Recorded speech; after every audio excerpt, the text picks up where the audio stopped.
અમારા range IGP sir Shri Nilesh Jajadiya સાહેબ ના હોય, અમારા એસપી સાહેબને તેમજ એલસીબી એસઓજીની ટીમને પણ સૂચનાઓ આપેલી કે ભાઈ ગીર સોમનાથ જિલ્લામાં જે હેબિચ્યુઅલ જે ગુનેગારો છે એ ગુનેગારોનો ડેટા વેરીફાઈ કરી તમામ પોલીસ સ્ટેશન વાઇઝ અને એવી ગેંગોને આઈડેન્ટિફાઈ કરી તેવા વિરુદ્ધમાં કાયદેસર કાર્યવાહી કરવા માટે સૂચના આપેલી. જે અનુસંધાને અમારે એલસીબી પોલીસ ઇન્સ્પેક્ટર એબી જાડેજા તથા તેમની ટીમે આ તમામ ગુનેગાર ટોળકીઓનો ગુનાહિત ઇતિહાસનો અભ્યાસ કરી અને કોડીનાર પોસ્ટેમાં ગતરોજ અને એની એક દરખાસ્ત તૈયાર કરી મહેરબાન આઈજીપી સરને ગુસ્સી ટોક હેઠળ ગુનો દાખલ કરવા માટે મોકલી આપેલી.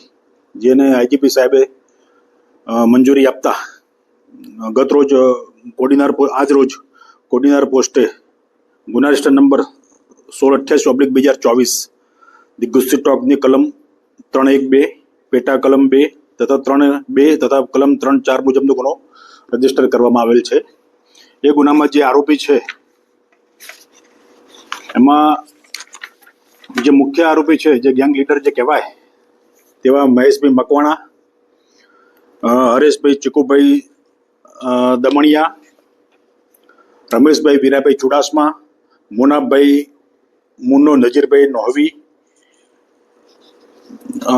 તથા રફીક ઉર્ફે બોરો સુલેમાન સેલોત ગાંચી, આ 5 વિરુદ્ધમાં ગુસ્સી ટોક હેઠળ ગુનો દાખલ કરવામાં આવેલ છે. હાલમાં ચાર આરોપીની અત્યારે અટક કરેલ છે, રાઉન્ડ અપ કરેલા છે, એમની હાલ પૂછપરછ ચાલુ છે અને એક આરોપી જે છે રફીક એને પકડવાનો બાકી છે, એની તપાસ હાલમાં ચાલુ છે. તેના વિરુદ્ધમાં છેલ્લા 10 વર્ષમાં 10 ગુના દાખલ થયેલા છે કોડીનાર પોલીસ સ્ટેશનમાં. એવી રીતે હરેશભાઈ ચીકુભાઈ દમણિયા છે, તેના વિરુદ્ધમાં જિલ્લાના અલગ અલગ પોલીસ સ્ટેશનમાં કુલ 8 ગુના દાખલ થયેલા છે છેલ્લા 10 વર્ષમાં.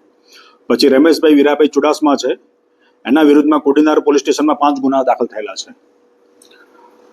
પછી જે મુનાફ ઉર્ફે મુન્નો છે, એના વિરુદ્ધમાં કોડીનાર પોલીસ સ્ટેશનમાં છેલ્લા 10 વર્ષમાં 3 ગુના દાખલ થયેલા છે. અને જે રફીક ઉર્ફે બોરો સુલેમાન ગાંચી છે, એના વિરુદ્ધમાં કોડીનાર પોલીસ સ્ટેશનમાં કુલ 15 ગુના દાખલ થયેલા છે. એટલે આ બધા હેબિચ્યુઅલ અને સંગઠિત સાથે રહીને ક્રાઇમ કરવાની એમો વાળા છે. હા, એ રીતે જ કામ કરતા હતા, ગેંગ સ્વરૂપે જ કામ કરતા હતા. એમાં લગભગ 4 ગુના તો એવા છે કે જેમાં આ તમામ આરોપીઓ સામેલ છે. અને છેલ્લે કોડીનાર પોલીસમાં એક લૂંટનો ગુનો દાખલ થયેલો છે, એમાં પણ આ તમામ આરોપી સામેલ છે. આમાં સ્પેશિયલ કોર્ટ હોય છે, જે રાજકોટ ખાતે આવેલી છે. સ્પેશિયલ કોર્ટ છે, એ કોર્ટમાં જ આરોપીને રજૂ કરવાના થાય છે.